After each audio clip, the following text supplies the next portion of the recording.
According to a 2014 survey done by the Department of Justice, as many as 1 in 3 Americans have a criminal record. With that record comes barriers, particularly when it comes to housing and employment. I spoke with advocates and those personally impacted by being locked in and locked out. So let's go ahead and take a look at page 26. Jeff Pryor is the director of reentry services for Broome County. So we really want to focus on what is your life going to look like. 98% of the people that go to prison and jail are eventually coming home. For a decade, he's been helping people make a better life after incarceration. The reentry program helps address barriers they face, like finding housing and employment. If we don't do something to help them start their lives over and reestablish and put the money and the effort in our community, we're just pushing ourselves backwards.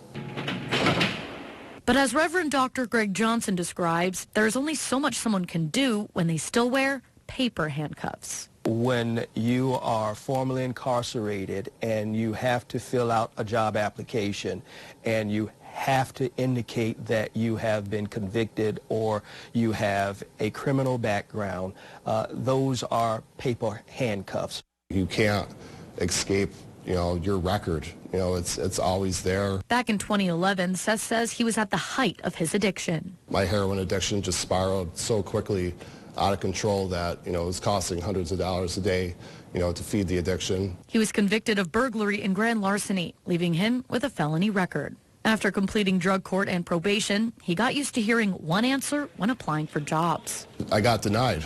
Once you click the box that you're a felon, the chances of getting a call back are, slim to none. And Seth is not alone. The ACLU estimates nationally, excluding individuals with conviction histories from the workforce, cost the economy between $78 and $87 billion in lost domestic product. Why would we continually punish them because they went to prison 15 years ago, have been out of prison for 12 years, now to judge them against their past? Currently 2 subdivisions of the criminal procedure law. A 2017 New York state law allows for criminal records to be permanently sealed after either 1, completing a sanctioned drug program, or 2, being crime-free for 10 years post-parole or probation. While an estimated 600,000 New Yorkers are eligible, Broome County Public Defender Mike Baker says only 1 to 5% go through the process.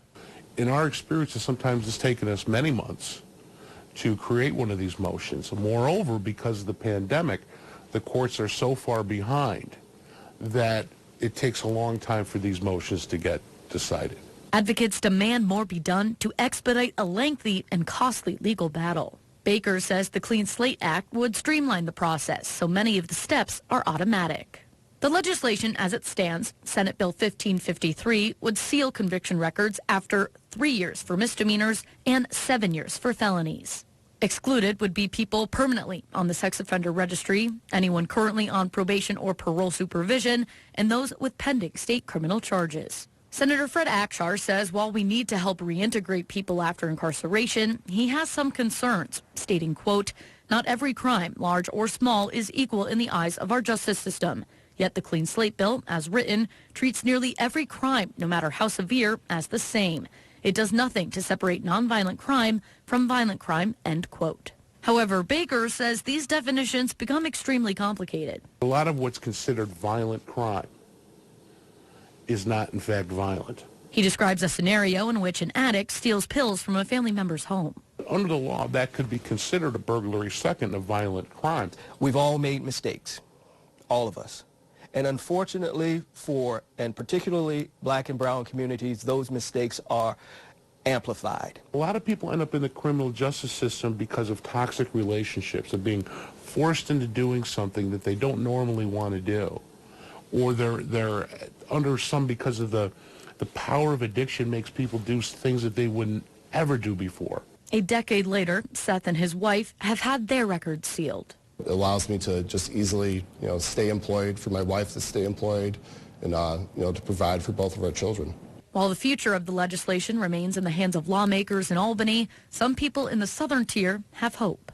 Is something that is powerful. It is redemptive. It offers redemptive power to people who really really want to turn their lives around. I truly believe people can change, but if we don't give them the opportunity to change, it's not going to happen. Now, I also spoke with Assemblywoman Donna Lopardo about the Clean Slate Act. She contacted the sponsor of the bill, who says it's in the process of being amended before the next legislative session. Lopardo said in part, quote, "This is part of an ongoing effort to reform the state's criminal justice system. There are still some details that need to be worked out to make sure that we get it right," end quote. Now, for more information on the reentry program and the legislation discussed, you can find this story right on our new 12 News app.